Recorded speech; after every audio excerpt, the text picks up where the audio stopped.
Hey, queens and kings, because I know y'all be listening. Before the episode starts, I just want to let you guys know that we are fundraising for Sudan.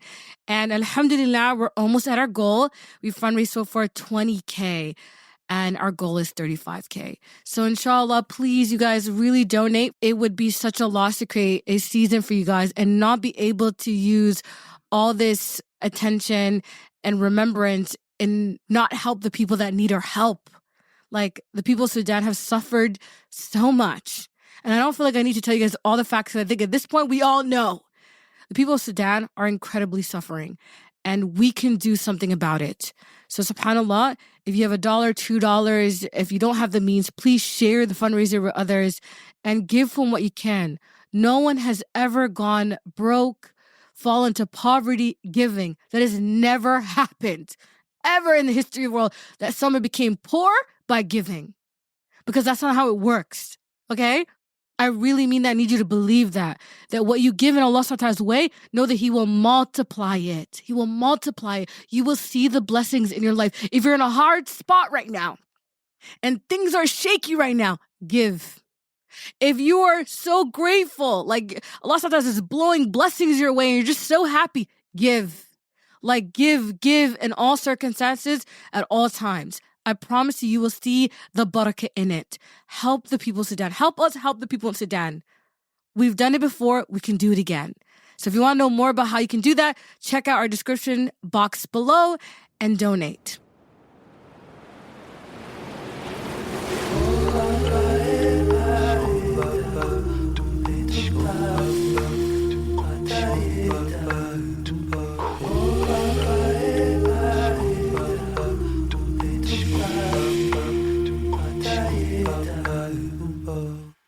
Assalamu alaikum wa rahmatullahi wa barakatuh. Welcome back to another episode of November.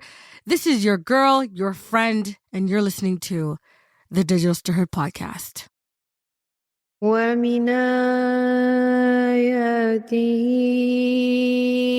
أَنْ خَلَقَ لَكُم مِّنْ أَنفُسِكُمْ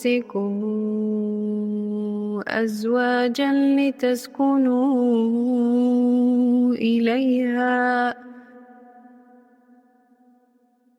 لتسكنوا إليها وجعل بينكم مودة ورحمة إن في ذلك لآيات لقوم يتفكرون.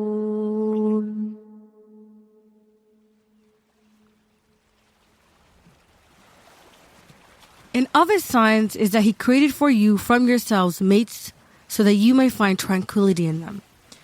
And He placed between you affection and mercy.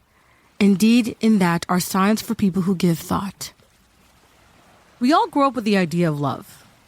Some of us chase it. Some of us are more skeptical, more hesitant. And some of us are quietly wondering if it's even really meant for us. Sara Hayat was one of those girls who wondered, often and deeply, what love was supposed to look like. With strong roots in Tunisia, Sara spent much of her life in a place that made belief feel natural. Surrounded by the calm of the Mediterranean, the vastness of the desert, and the quiet strength of the mountains, she was constantly reminded of Allah, of beauty, of mercy, and of love, as something already written into the world itself. And yet, even in the world that made belief so effortless, Sara still struggled with her own quiet questions. I think I would like for you to start with telling your first perspective of love. Tell me, were you like a lover girl, fairy tale, type of person? Or were you just kind of person yeah, inshallah, one day? I would say I think I've always been a hopeless romantic. To put it up very simple, I've always been a hopeless romantic, and I think in an unhealthy way. Actually, now that I look back at it, I've always had this idea that somebody was going to come save me from something, you know? Like the Disney, right? The Disney hero.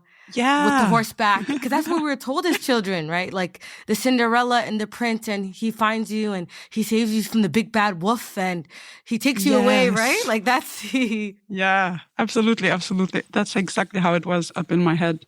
And now you say Disney and I can't stop thinking about the fact that I really like the Sleeping Beauty because like he fought the dragon and then he saved her. So I think I've always had that kind of idea as a little girl. And then as I grew up, I felt there was something missing. And I realized there was something missing with love because when my friends would say that they loved me, you know, they'd be like, oh, I love you. You're such a good friend. I'd be like, yeah, thank you. I love you too. And the thing is, I loved them, but I had a hard time believing that they loved me. So I could not receive love. I couldn't grab it. I knew there was something because they would say it, but it wasn't reaching me. For context, I need to say this. Like when I was younger, my parents were very loving parents. I know that they did their best, but I had this idea that okay, I was made to love people, but it didn't necessarily mean that others were made to love me or that I was made to receive love. And that's something I told myself very early. I remember 8, 9. I told myself, if I stop believing that I'm lovable, I won't be hurt. Wow. Now looking back and like after talking with my therapist about it and stuff like that, I know that that's what we would call today having an avoidant or an anxious attachment style and trying to survive and navigate your needs not being met and all of that. But back then I didn't know. And back then that was what I told myself and that's what I went with. So when I grew up, that was kind of how I felt. But I also knew that I wanted to receive it. So Sara believed in fairy tales, but she didn't believe that a fairy tale was meant for her. Despite the fact that her parents had provided her with a loving childhood, from a very young age, Sara didn't feel that she deserved to be loved, or that love would ever reach her in a form of connection from another individual. But there was love that she can count on, one that she didn't have to guess at or wonder about, one that came naturally. I reached a point where I was like, there is this manifestation of love, and that's what I want. And that's like what we call Mawadda. And I've always had that conversation with Allah. I would like read my Quran and I would finish and I would hug my Quran and I would be like, this love I know how to receive, you know, Allah's love. I knew how to receive that. That was like, I always used to talk to Allah since I was a child. It was really like this best friend relationship. I remember I would lay in my bed and I would say, okay, Allah, I know you know this, but this girl, she was very mean to me at school. And I would have these conversations with Allah as a child. And when I grew up, I would still do that. Then it became my salat, you know, and my salat, I would do that. I would finish my salat and I would just be like, Allah, this happened and I feel this way and I know you know. And I would have this conversation with Allah about love and how it wasn't reaching me. And I really wanted it. And I really wanted this manifestation of love, this mawadda, to reach me. And that's when like the story begins. I am at this Al-Maghrib event. Yes. It's one of my first Maghrib events. I think it's my second. And it's Love Notes, Yahya Ibrahim, you know? Is that not the best lecture ever about love? Oh, it was amazing. He was so good. He was so good. I was a person that was, I would say, too vulnerable, too open before. So I would easily like share things where other people would be like, girl, that's for your journal. Don't be sharing that here. And I remember I put my hand up and he's like, yeah, question? And I said, I would just like to ask, I have a thing where I don't feel like I can receive love. Like, what does that mean? What does Allah say about this? Like, my parents taught me there is an answer for everything in my deen. Where is the answer? And God bless him. He was so good. He said, that's a very good question. And there is an answer in the Quran. I would get right back to it. And if you know Yahya Ibrahim, you know, Allahumma barik, he's flowing with knowledge and it's just flowing out. And like, you can't expect him to be my therapist and have this session with me. So we never went back to it, but I put it out there. And subhanAllah, I actually met my partner, or like he met me. He saw me there at Love Notes. Then a bit later, I was approached by a sister I know from childhood, and she was like, there is this brother and he saw you on Love Note and he is really interested, and would you give it a chance? And I was like, I was still very overwhelmed. As you can hear, like, I'm trying to find this love. I am trying. There is something in me. There was a lot of turbulence inside of me. And I was trying to find, like, how does love reach me? And so when she said that, I was like, oh, can I be in a relationship if I don't know how to receive love? Is that smart? Is that a good thing to do? I was 21 years old. I was like, And I prayed my istikhara and I said no. You said no? I said, no, I don't want to get to know him. I'm not interested. You know what's so crazy? Most girls at 21, for someone to see them at a Maghrib event, a course, an Islamic course, okay? It's like the way that Muslim women daydream about. But the thing is, you're mentioning this about everybody's dream at an event. My dream actually, or like my idea of love, how it would find me, was that we would be friends. We would have a friendship. So I wanted a friendship before I wanted to fall in love with the person. That was my idea. So how did you end up marrying him then? If you had said hard no, how did things turn around? It turned around because it didn't want to leave me alone. He was popping up in other scenarios, and we come from the same masjid. So I was like, I've never heard of you. And suddenly you're popping up everywhere where I am. This is odd. What is Allah trying to tell me? So I reconsidered and I remade my istikhara, and I was like, it keeps nagging me. I contacted the girl and said, if the offer is still on the table, I don't mind meeting him, just meeting him. The sister came back to me and she was like, yeah, he agreed. We coordinated. We agreed to meet. And then we went to this coffee shop. I have to really applaud Sara here for a minute. Can you imagine how brave you have to be to do this? At the age of just 21, carrying this belief that she didn't think she would receive love, with a heart full of doubt and a heart that didn't know how to be held, Sara went to her very first muqabbala, her first encounter with a potential partner. I was very, very anxious, very. And it was my first muqabbala. I had never done this before. So I went and he was sitting there. I was late. I am a chronically late person. So I came and I was like, Assalamu alaikum. He was like, Walaikum salam. And very polite person. Very shy also. He looks away, doesn't give too much eye contact. And he was like, what do you want to drink? Do you want to eat something? I was silent. I was almost mute. I was like, no, I think I'm just going to have an iced tea.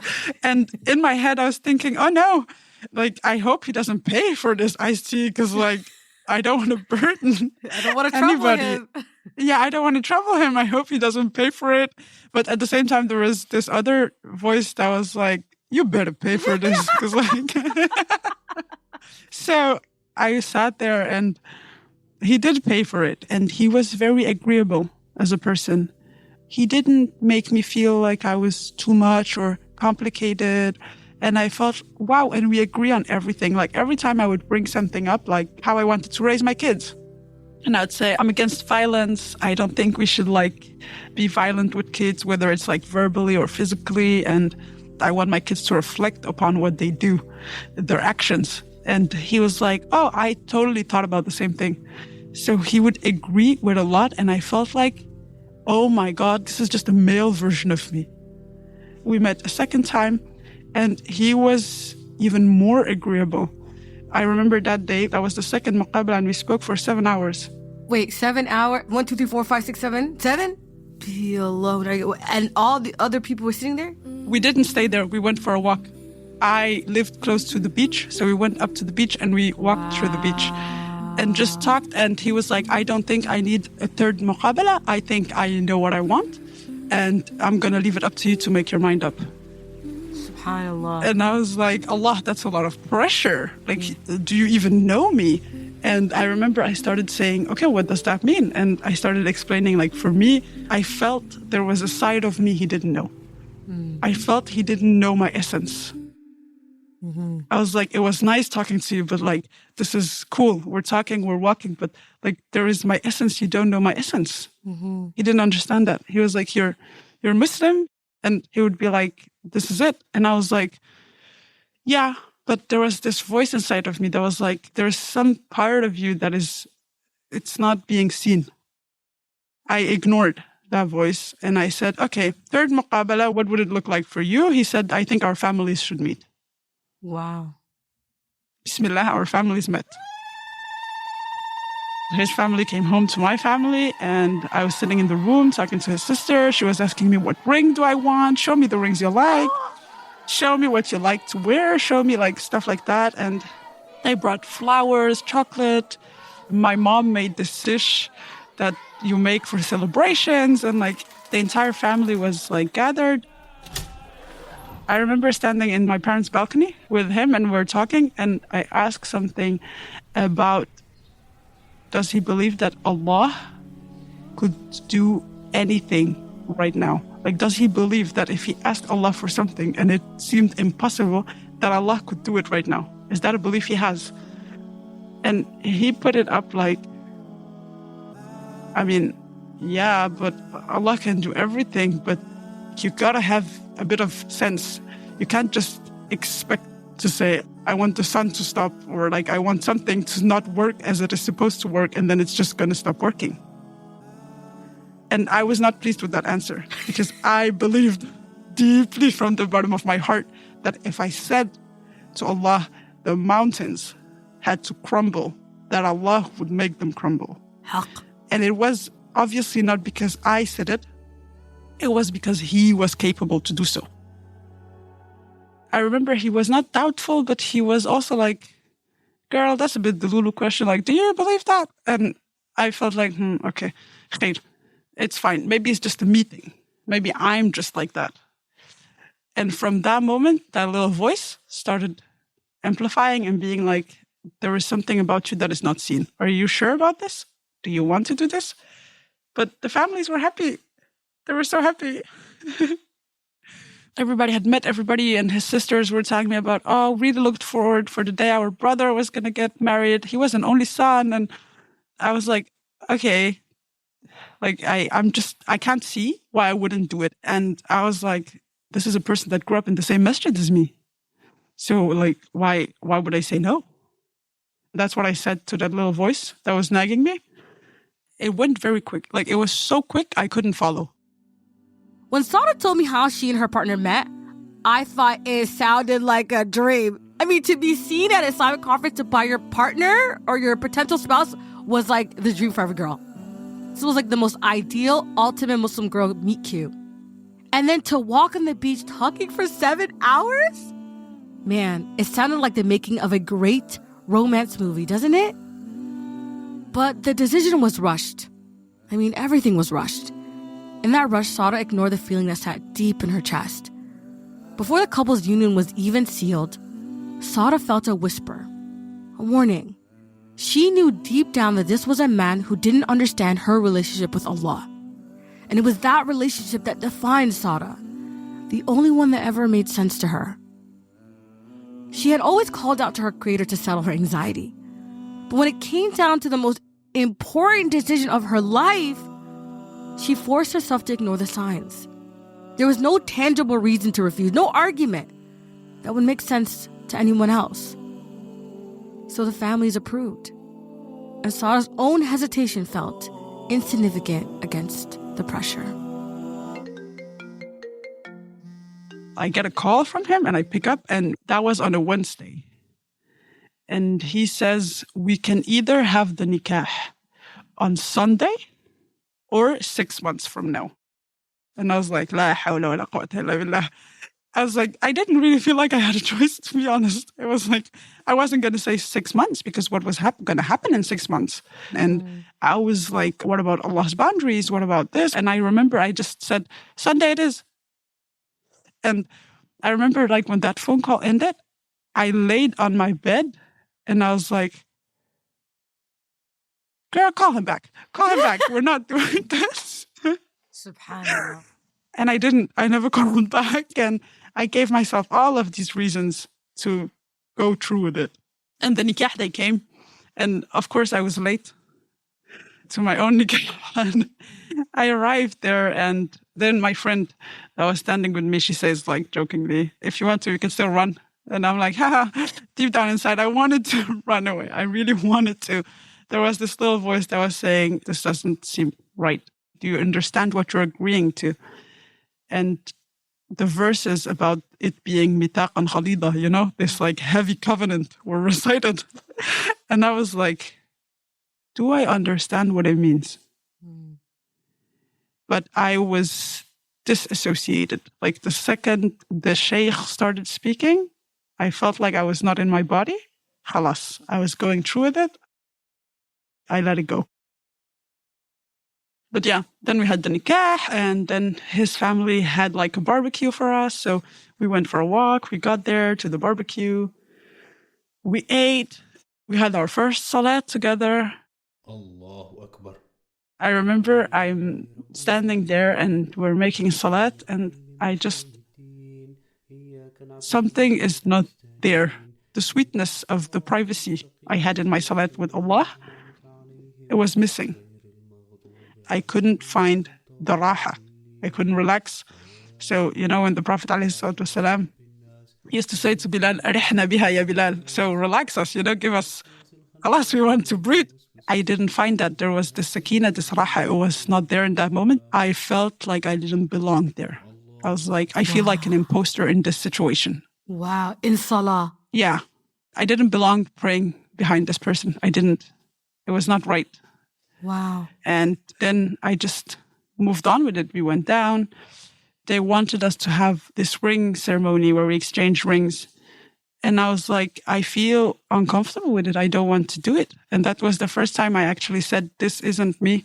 They insisted it was important for them because it's tradition. And I did it, and everything in me felt like, A'udhu billah, I am displaying this in front of all of these people. They're looking at me, and I felt wrong. I felt uncomfortable. It was not me. So that was it. At the age of 21, after just 2 meetings and 1 family get-together, Sara was married. Remember before when I said this sounded like a romance movie?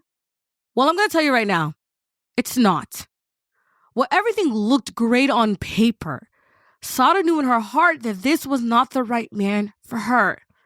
And she knew that because all of her feelings of doubt were all centered around her love of Allah, and how this person did not seem to share that with her and did not bring her closer to her Creator. Sara was not comfortable even praying behind her husband, and I cannot imagine how that must have felt.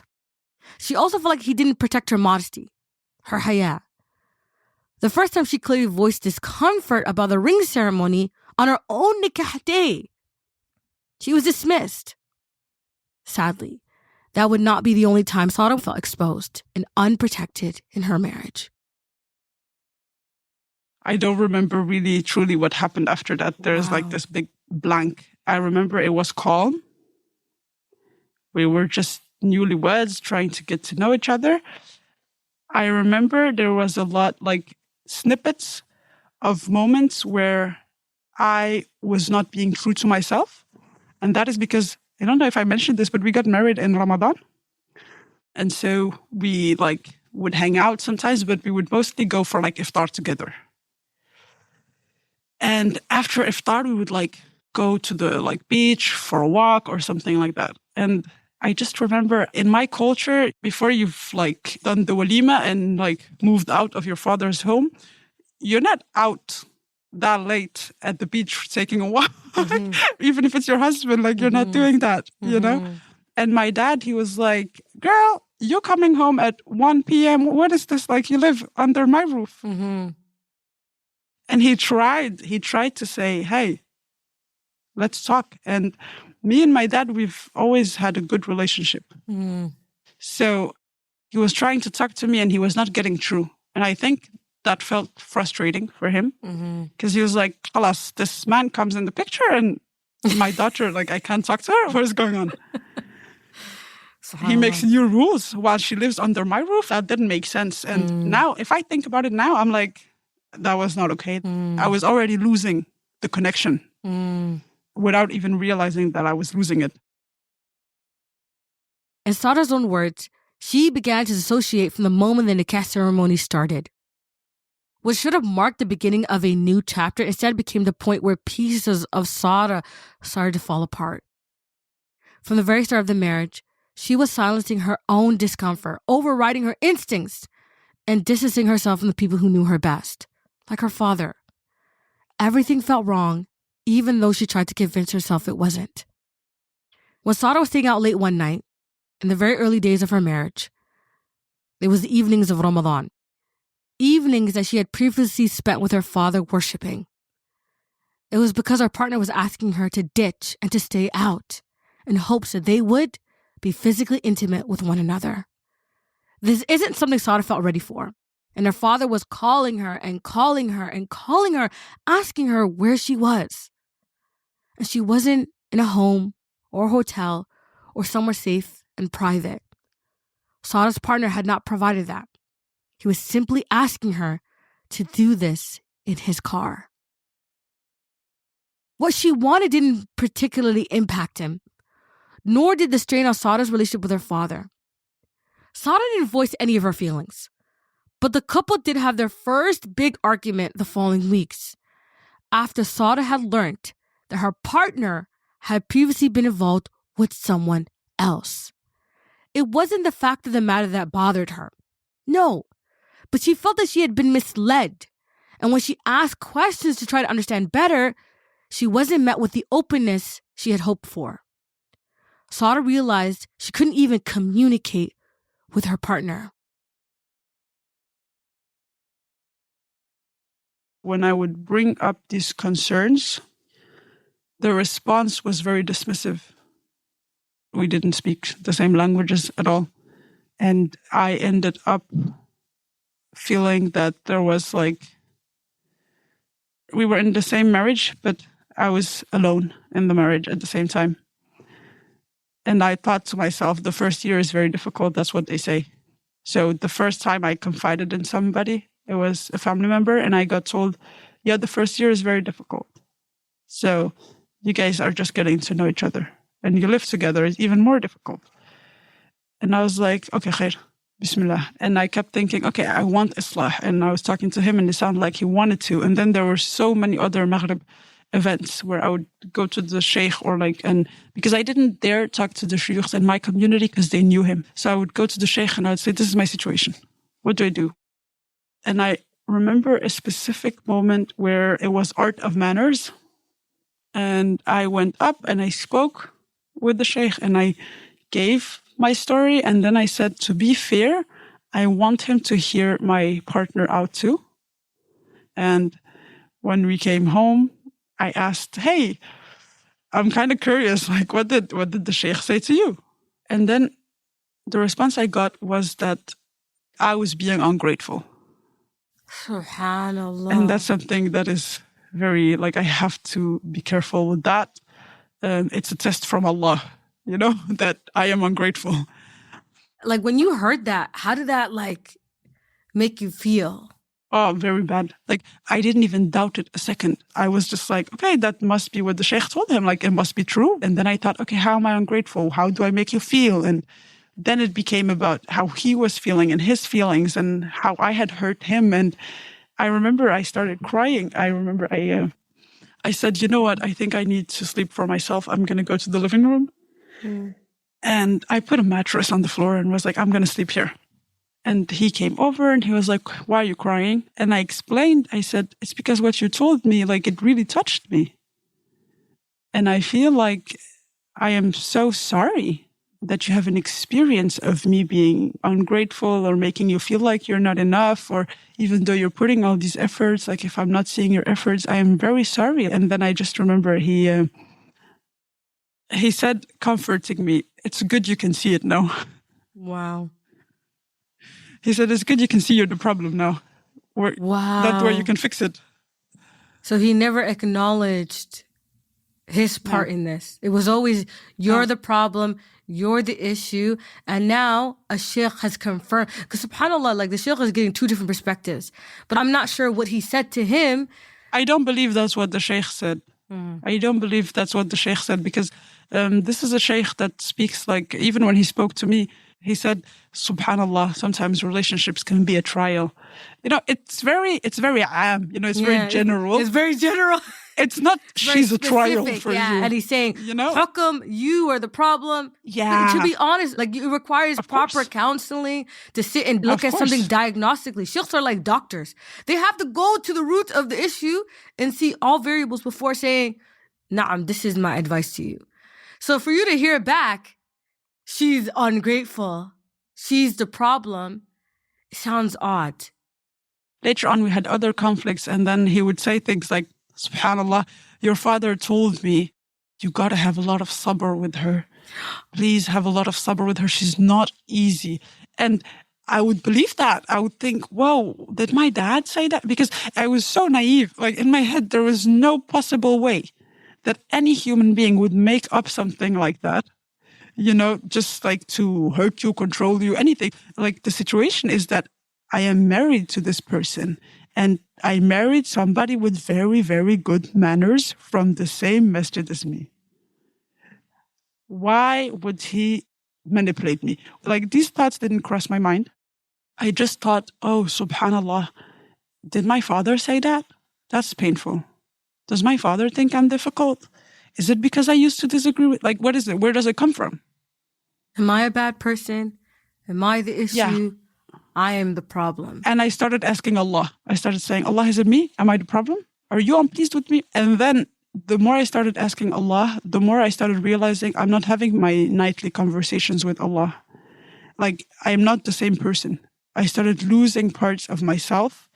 I started feeling like it wasn't only about me knowing that my actions were ungrateful or not good enough. It was my entire being. It was my looks. It was my way of thinking. It was my wants, my needs, everything. Everything was him having to have sabr with me, you know, and like no other man would put up with me. Like he was doing me a favor. And how would I feel if the community learned who I really was? And I started thinking, subhanAllah, who am I? Like, am I a hypocrite? Am I not the person I thought I was? Like, this marriage was supposed to help me improve as a person. Because at the love notes, Yahya Ibrahim, God bless him, Ustad had explained that this is the other half of your deen. It's going to make you grow. It's going to push you. And I was like, this is what it's supposed to do in a gentle way. It was not gentle. It was very tough. And then I reached a point where I was so mentally broken down that I had lost connection to everything around me. I was completely isolated. And at that point, you had stopped speaking to Allah subhanahu wa ta'ala entirely. Yeah, it was the first time and the only time in my life where I made my salat and I tried, and I was like, I just feel like you're mad at me and you just don't want me. I give up.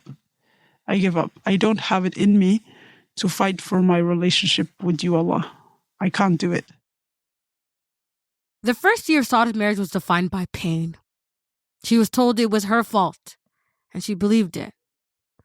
As she lost her sense of worth, she also lost her connection with Allah, wondering if love, even his, was no longer meant for her. Some parts of Sara's story were difficult for her to speak out loud, so I'll carefully fill in some gaps. From the beginning of the marriage, physical intimacy did not feel safe. Her first experience had happened under a deeply uncomfortable circumstance, and that sense of unease never lifted. There was no space for safety, no opportunity for trust, and without those, attraction could not grow. Still, Sara believed she had a responsibility. Even as her partner criticized her enthusiasm, she continued, despite feeling disconnected. Over time, Sara's body began to resist. She developed a condition that made intimacy physically painful. And when Sara said she was in pain, when she asked him to stop, he didn't. Afterwards, she was told she had hurt him and that she had made him feel bad while he was trying to feel good. Even then, Sara blamed herself. And it was under these circumstances, after a year marked by pain and loneliness, that the Walima day arrived. The walima was big. It was nothing like what I wanted, simple and, at the masjid. And it was not like that. It was big, many people, big cars. I was just like, this is not me. And I was at a point where I was struggling a lot with my hijab because I had lost this connection to Allah and I was struggling with my self-esteem. But Hayat still meant something to me. It's still a value that I grew up with. Nothing was like me. And I think the moment it all clicked for me, like I've reached the red line, was a moment where I was told that some of his family members, males, were going to enter. And I started looking around because I was dressed. I'm a bride, I'm not like dressed in my abaya. So I was like, okay, I need to reach for something. And then it was used against me that I was struggling with my hijab, and it was told, but you don't care about it anyways. So that moment, it hit me because I was like, this is so sad. I have reached a place, me, to be able, like other people telling me, like they're right. I haven't cared about it. And I felt like so much anger and I felt so sad. And I remember I took this thing that the brides put on. It's like a cap. Yeah. You like put a it cape. on and I just, yeah, exactly like a cape, like a little hood. I put it on. I left my shoes. I left everything. No. And I told my partner everything. It was raining outside. I remember when my feet touched the ground, how grounded I was. I was like, Allah, this is the connection. Me, you, rain. So I told my partner, I am leaving now. There is no way I am standing here while males enter this room. I have allowed a lot, but no matter my relationship to Allah, no matter my relationship to my hijab, that is a line I cannot cross. And he just was angry. He was angry, but there was way more anger inside of me. Like I was told before I left, you have to stay. And I said no. And I was told you are forced to stay. And I was like, my own father never forced me to anything. You think you are going to force me? It was a clear no, and I couldn't take it anymore. And I said, if you want to come with me, you're coming with me now, but I am leaving. He said, we will leave. And we left, and we were supposed to have this tour. He had rented the car, and I sat in the car and I smiled at him and I said, I am very angry, but I do not want to ruin this experience for you because I know you wanted this. But when I come home, I don't want anything from you. Wow. And he was angry. He was lashing out. He wanted a wedding day. I ruined this for him. And it was all about him and everything I ruined for him. And I came home. I got out of my dress and I went to sleep. And I had decided in my head that this was it. And I was getting a divorce. This was not it. For somebody to tell me, but you don't care about this anyways, when it is about Allah. I hadn't cared about it in a long time. But for that to be what I emanate, what comes out of me, I had lost my lifeline. I don't know myself as something else than a believer. I do not want to know myself as something else than a believer. And so I said that. I said, this is the line. And he was on his phone and he was distracted. And I was like, but I'm trying to talk to you. I'm trying to tell you that I am so angry. I've been mute for hours. Like, do you not hear me? And I got so angry that I wasn't heard. I grabbed his phone and he grabbed my arm and he twisted it. And in that moment, I thought, what is it on your phone that you don't want me to see that you have to become violent? I grabbed it like I just put my hand on it. Like I didn't snap it from his hands or anything. And I went to sleep crying. I cried. Like my wedding night was cries, tears, a lot of them. And I remember I felt this little voice inside of me saying, if you keep crying, I'm going to die. Like, this pregnancy is over. And I was like, I'm not pregnant. This is odd. This is very, very odd. And I thought, subhanAllah, why would I have that thought? That's so strange. And I started thinking about the fact that depression and all of that, because I was very depressed by then, like, that kills. If you're pregnant, your child can die of that. And I was like, that's so odd. So the next day I called my mom and I say, hey, there has been abuse and I can't stay here. I am told, are you sure? Because this is a shock for everyone. This is a person with extremely good manners. And then due to tradition, it was like, okay, let's wait till family travels back and we'll sort it out, inshallah. I discovered the same week I am pregnant. No way. That voice in your head was telling the truth. Yes, I was pregnant. The intuition was right. Subhanallah. And I'm thinking, that's it, I'm stuck.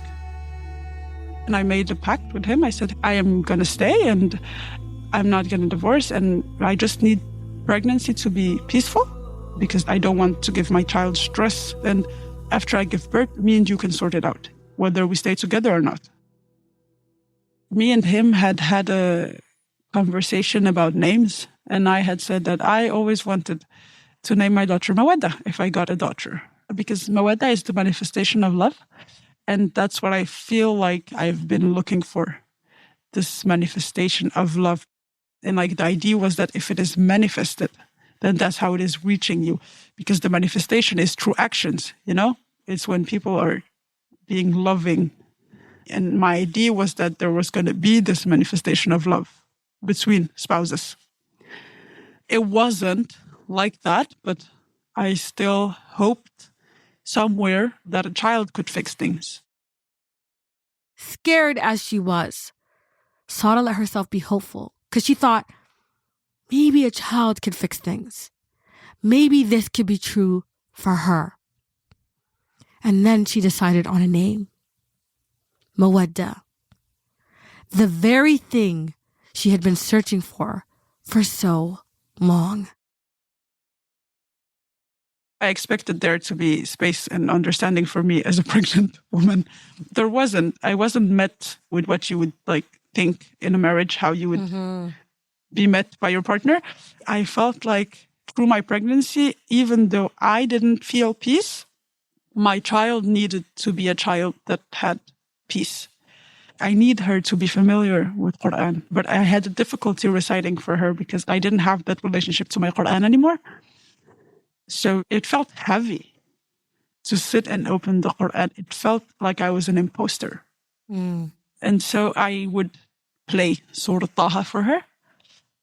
And then I remember I one day was like, I can't be pregnant anymore. Like, I am so tired and I feel conflicted. I don't feel like I can connect to this child anymore. I don't feel like I can be her mother, you know? And I would open like her room and I would look at the room and I would be like, I'm so sorry. And I would apologize to her. I would have conversations with my child like the ones I used to have with Allah. And I would say, I love you like you are a blessing. There is nothing wrong about you. I can't be the mother you need me to be. I can't give you, like I'm empty. And I'm so sorry. I'm sorry that you're going to be born to a mother that doesn't have anything to give you. The idea that I was a mother that didn't have anything to give was obviously not something I planted in my own head. So Sara's pregnancy, sadly, was as lonely as her marriage and as damaging. Sara's partner had told her even that she wasn't going to be a good mother, and she had reached the point where she wasn't sure she even wanted her own child. Sara felt extremely isolated from her family and from her community.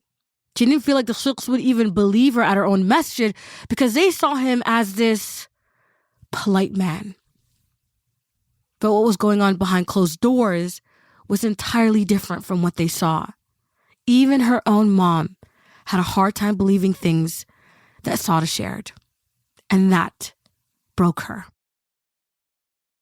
But there was a glimmer of light in the darkness.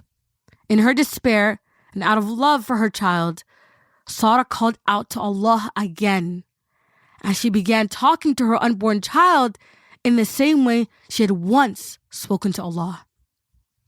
A short while later, Sara went into labor. My body was very weak. I had not eaten anything. Like I had one date that I ate, and that's it. I couldn't get anything down. So I was like, Allah, I'm not going to be capable. I can't do it. And I said, Allah, I need you to take over now. This is it. This is it. This is the moment. And suddenly the connection felt natural. The connection felt like it had never been broken. I was broken, but the connection was intact. And I said, Allah, you are capable of everything. And if you want to use me to deliver this child, this is your purpose, do that. But the strength will be yours. Like I totally gave up everything to Allah. Then I started feeling sleepy and I fell asleep. And when I woke up, it was a daze. Like I was not really there. I was out of my body. It's like I was watching myself and I was looking at myself and thinking, Allah, she's in pain. She's in a lot of pain. But it was not my pain. It was her. She was in pain. I was not. What? Yeah, it's a very crazy experience. I've never experienced something like it. And I knew at that moment when I was out of my body and had that experience that I was not doing anything. This was Allah's work. And then I ended up giving birth to my daughter. And I remember this, the only moment I came back to my body was when I held my daughter. What did it feel like to look at Mawadda in the eyes? Like, what was it like to see her face? It was very strange because I felt like I couldn't connect to her. And then I started thinking, this love that I couldn't receive, I can't give it right now. I'm supposed to be the one that can't receive it. How is it I can't give? I would give her my life. I would like do anything for her. There is no like discussion in that from the first second, way before she was born. But the love, it was not there. And it was something that saddened me a lot. And the more Mawadda would grow, the more this old thought I had from the day I disassociated would grow. And it was that I needed a divorce. I needed out. This was not right for me. Although Sara didn't feel like she could connect with her daughter, and that brought her great sadness, it was while giving birth to Mawadda that Sara had re-established her connection to Allah. And Sara, she held on to that like a lifeline. I started then working. I think actually a sister told me, hey, we are working, we have this Quran program. And we have like students that come and they learn about how to understand Quran. And I was just like, okay, I'll check it out. I would come there and I would feel more and more as myself. It would remind me of who I was. And it was about Quran. And when I was there for the hours I was there, I felt alive. I felt like, whoa, there's like, this is me. There is something here. And I loved it. I had been married for 3 years. And then on that third year where I had started going to the masjid and like, also like having like conversations in like the WhatsApp groups about a verse or something, or like exchanging with somebody else about it. I was like, I'm smart. I was like, subhanAllah, I'm a very reflective person. Like, did I not know this about myself? Did I not know that I was capable? Like I started falling in love with this person that was in these like places. Wow, you were beginning to like yourself because I felt so alive at the masjid. There started being conversations, with like the brothers and sisters that were there because they were sharing their reflections. And it's like fireworks up in my head. And I'm like, whoa, this is amazing. It was perfect. It's all I ever wanted. Allahu Akbar. Sara was taught to dislike herself for so long. She was told she was a bad mother, a bad wife, and that she was ungrateful. But she called on to her Lord in her greatest time of need, and He ran to her. Not only did Allah call Sara back to her conversations with Him, He called her back to His house and to His book. It was all while having these conversations about the Quran that Sara slowly began to love herself again and to trust in her own decisions. The Quran literally blew light into what had become a hollow soul. So when Ramadan came around that year, Sara knew what she had to do. I remember I was home. And that was the Ramadan where I was like, you know what? I don't care if I have a child. And I don't care if I have to take the bus 45 minutes away from home. Tarawih was a thing I used to do with my dad. It was important for me. And I was like, I'm doing it. This Ramadan, Tarawih is going to be there. I wore this new abaya I had bought in Turkey.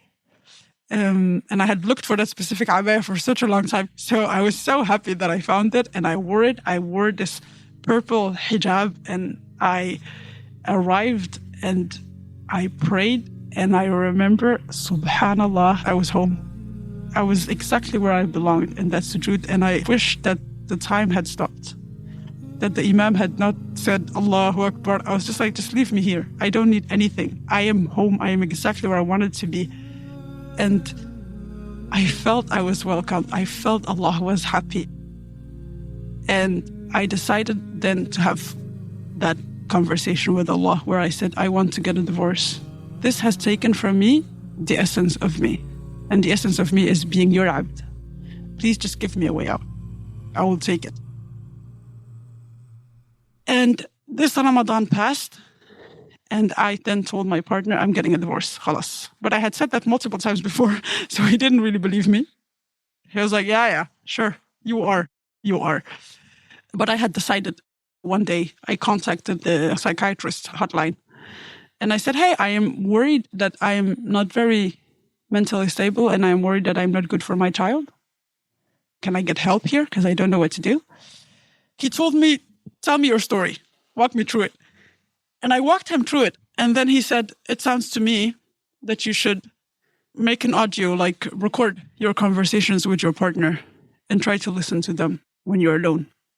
Because it sounds to me that you're being gaslit. He's like, have you ever heard of gaslighting?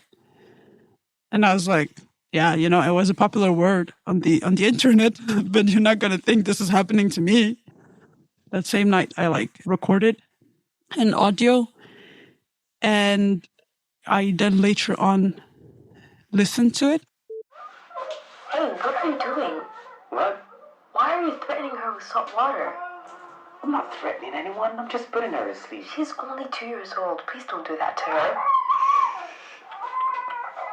Calm down. You're ruining everything. Look what you did. I don't appreciate you talking to her like that. Hey, calm down, gangster. Who do you think you are? I'm her mom. I'm just asking you to stop. She's only 2 years old. Hey. Don't push me. Again, with the gangster attitude. You see her up there. Don't take care of her, because you're ruining everything right now. I didn't ruin anything. She was already out of her bed when you were threatening her with salt water. And where's she now? Yalla, go, grab her, and don't talk to me. Don't talk to me in that tone. You don't understand anything, do you? You don't even want to understand, actually. I am not interested in your gangster attitude, alright? I'm not. I don't have an attitude. I'm just asking to be respected. Great. Calm down, then. Calm down. I'm just asking you to not talk like that to us. Listen, you don't tell me what to do or not to do. I don't even want to hear you, actually. Grab your child like a good mom would. I am a good mom. No, you don't even know what a good mom is. You're not a good mom. Yes. No, you're not. Yes, I am. No. I am a good mom. You're not a good mom. It must be really hard to hear the truth, I know that, but you're not a good mom. You're not a good mom. With all due respect, you're not. You're not. I am a good mom. You are not. You are not. You're lying to yourself right now. You don't know reality. You don't know what a good mom is. I am a good mom. Don't talk to me like this. Okay, you poor thing. Before that moment, I never thought I was in an abusive relationship. It's like there was a veil and then Allah lifted the veil, because hidayah that for me is what I would describe hidayah as. Because hidayah is that Allah shows you the truth. And I saw the truth. I was like, Allahu Akbar, I am not crazy. It's not me. And I'd find a new therapist. I start therapy there. And at the same time, my divorce process starts, and it starts in a way where I had told Allah in Ramadan I wanted him to guide me, but it had not stopped in Ramadan. I had kept praying. I had kept asking Allah for help. And I went home and I had a confrontation, and it was a very heavy one, a very, very, very heavy one. And in that confrontation, it was said to me, you have to leave the apartment. And I was like, no, but our name's in this apartment. I'm not leaving it. Like, where am I going to go? I don't have anywhere to go. You're a man. You can figure it out. And I was told, if you really believe these things, if you believe that man yattaqillah yaj'al lahu makhraja, because I had just said that. And I was told, if you really believe that, then go to your Allah. Let's see what he does for you. That sentence, that's it. I was like, you bet. And I went to Salat and I prayed and I cried and I begged Allah. And I went to sleep and I wake up and the next morning he was gone. I have a voice note from the Sheikh and I'm like, Bismillah, I listen to it. And it says he has agreed to give up the apartment. And the takbir I made, I think my entire building thought, what is happening? Like the takbir I made, I was like, this is the water splitting for Musa.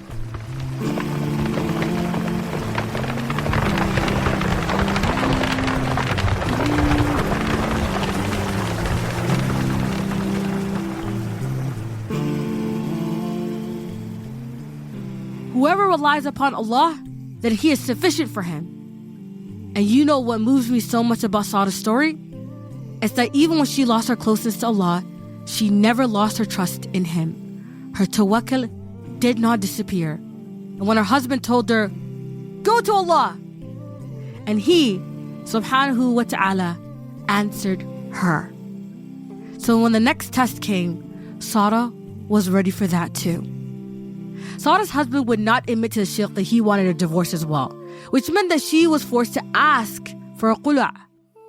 That meant that even though he had agreed to give up the apartment, there were certain conditions Sara was required to meet in order to finalize the divorce.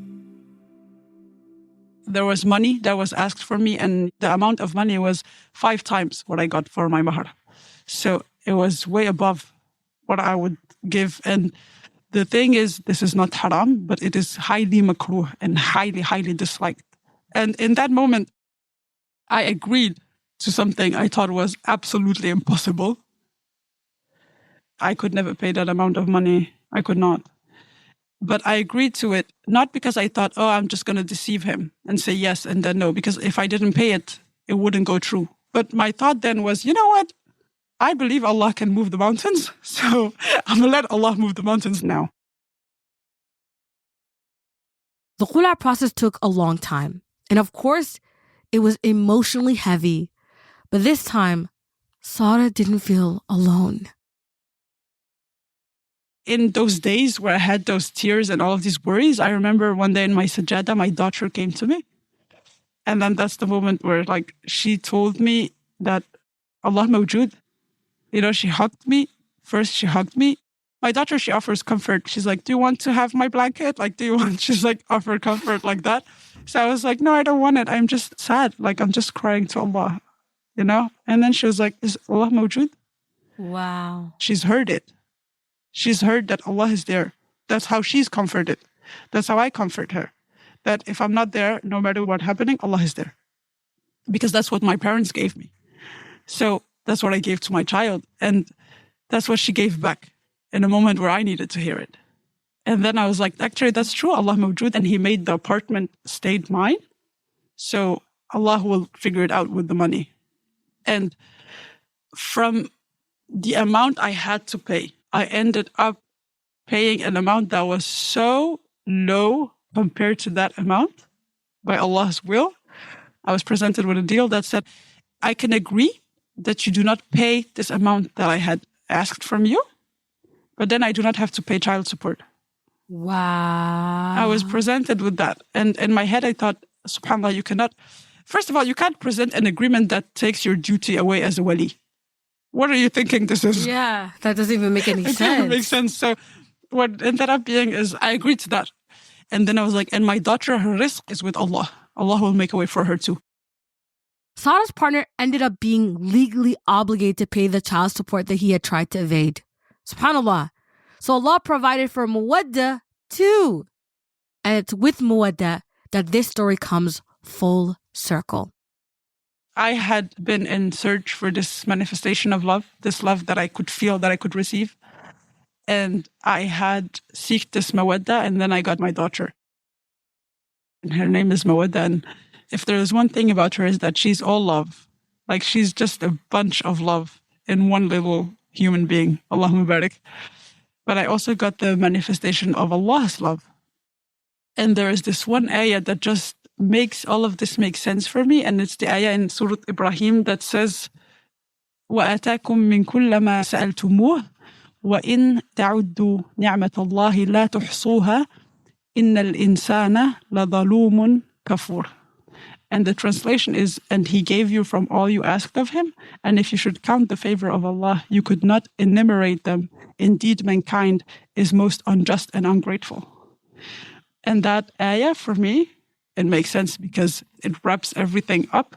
Because I asked Allah in the beginning of this journey for a love that I could receive. For being able to feel this mawadda. And I think because I had consulted with Allah in my istikhara, and Allah let me go through this. This is not our plan. This is Allah's plan. This Muslim is to istislam, it's to submission.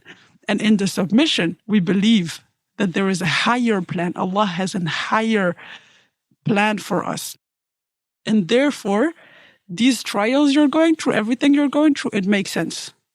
And it makes sense for the dua you made for this dunya and for the purpose I want from you. And for me, I had asked Allah for this mawadda, and in my head, it was this, like we said, Disney fairy tale, I was going to be saved, all of that.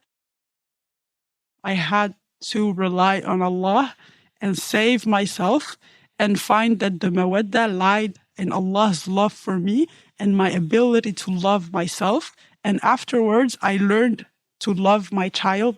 And the love between me and my child is, she's my best friend and she knows it. It's a very special bond that I have with my daughter. Allah will give you from where you do not expect. And Allah gave me and poured into me from places I did not see coming.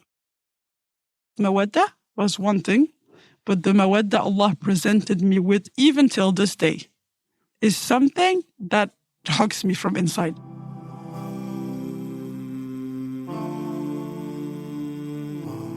I want to end this episode by sharing with you all a beautiful comparison that Sara made to me, which is that her belief in Allah was like a garden, and she stopped watering it.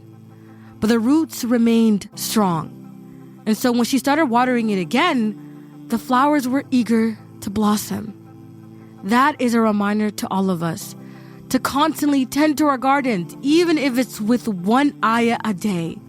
Water the seeds and return always to Him. There's a gift I have for Sara, which she actually doesn't know about herself, and she'll be finding out when this episode airs for the first time. Sara never received an answer from Sheikh Yahya that time when she asked him the question about love 10 years ago. And I think there's a reason for that. But Allah subhanahu wa ta'ala allowed me to get that answer for her now. And it's that response from Sheikh that I'll leave with you to close this episode.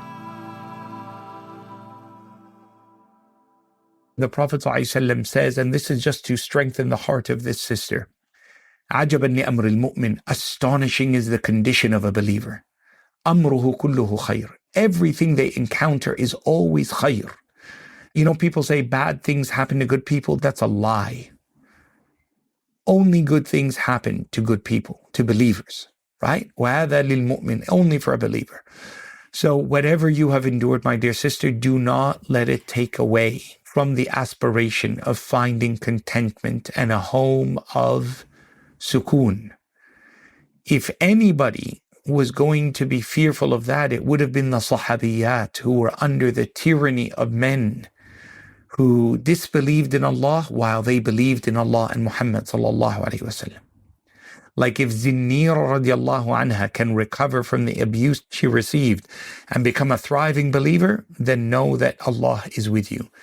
I would counsel our sister to understand that the reason she feels it difficult to receive love is initially her lessening her own self-worth, that she doesn't believe that she actually deserves all of that. And I want you to discover the greatness, and each of us has greatness in their life. SubhanAllah, sometimes it was beaten out of us by the complexities of life or toxic upbringing or failed relationships in the past. But there is something that is unique to you, that is built for you, purposed for you, intended for you, created for you, given to you by Allah, that makes you worthy of so much more than you actually esteem yourself. And I would say to you, as you're leading towards future relationships, find that thing about you. And it might be that you're able to be a counsel to others, or a healer of others, or a provider for others. So take pride in yourself as a young Muslimah, as a maturing Muslimah. Take pride in your relationship with Allah, and know that Allah subhanahu wa ta'ala يَعْلَمْ وَأَنْتُمْ لَا تَعْلَمُونَ. If I can end with this, sister, I lost my brother, rahmatullahi alayh, in Canada, May 2024. He was a year and a couple of months younger than me. Both of us, we grew up together, loved each other, memorized the Quran together. He was a thriving pharmacist, businessman. He was loved by his home and his family, his surviving wife and children. May Allah bless them and protect them. Allahumma ameen. And I remember when I flew out, this was just 7 days before Hajj 2024. I flew out from Australia. Instead of going to Hajj, I came to Toronto, to Oakville, where he is now resting in Allah's mercy. And I remember after standing at the graveside, looking at his children, I thought to myself, subhanallah, so much tragedy. How can we recover? You know, where is the good in this? And subhanallah, for you and I, at times, you know, we might lay in our bed and we have our phone in our hand and we watch virtually the pain and destruction of our brothers and sisters in Gaza. And you say, subhanallah, where can this young, beautiful child, 5 years old, who's lost all of her family, every surviving relative killed, butchered, massacred, laid to waste by barbarity and genocide, how can that child ever have comfort into the future? Where can their success ever be? And subhanallah, later on, I was reading from Surah Ash-Shura, where Allah subhanahu wa ta'ala says, Allahu latifun bi'ibadi. Allah is latif with his creation. And this is a message to this sister. The word latif means Allah brings about a change in a subtle way that we did not even notice its greatness was heading our way. So think of Prophet Youssef alayhi salam, kidnapped by his own brothers and sisters, sold into slavery, abused by a woman, lied about, cheated, thrown in prison, bid'a sineen, for years. If you were to see that child as all of this is about to unfold, you would say, this kid has no hope. Foreign land, foreign language, foreign religion, away from his tribe, away from his family. You would not foreshadow, you would not see that in just a few years, this abused, lied about, mistreated child would become the economic minister of the greatest civilization and superpower of his time. But Allahu latif bi'ibadi. Allah is the most subtle in gentleness in bringing change. Such is the blessing of Allah subhanahu wa ta'ala. So you may be sitting there thinking to yourself, I don't have a route to success. I can't envision how there can be resurgence or rebuilding or restarting or reloving somebody else. But Allahu latifun bi'ibadih. So I remind you of the name of Allah that you are to include in your dua. Ya Latif, ultuf bina fima jarad bihi al-maqadir. O Allah who is Latif, show us your lutf in anything that our fate has brought to us. One of the dua of the righteous. And the Prophet sallallahu alaihi wasallam, بِمَا جَرَتْ بِهِ الْمَقَدِيرُ, whatever my qadar is, oh Allah, you are al-Latif in all of its affairs. Even if I can't see it, I know the people of Gaza will ascend, whether in Jannah or in the dunya. Allahumma ameen. So may Allah grant your comfort. May Allah grant all of us comfort at the loss of our loved ones, at the loss of failed relationships. May Allah assist us in all that we seek to do to honor His name. Allahumma ameen. All right, guys, I hope you found this episode extremely beneficial. It was a hard episode to do. It was, and very different than all the episodes from before. But I think it was important for us to tell a story like this. That, yes, we keep saying that your greatest love story is with Allah, but it really is. That connection will get you through every difficulty that comes your way. It is the most important relationship you'll have ever. So nurture it, take care of it, and never forget who you are, what your purpose is, and that you are never too far to return back to Allah subhanahu wa ta'ala. Sisterhood show. The digital Sisterhood show.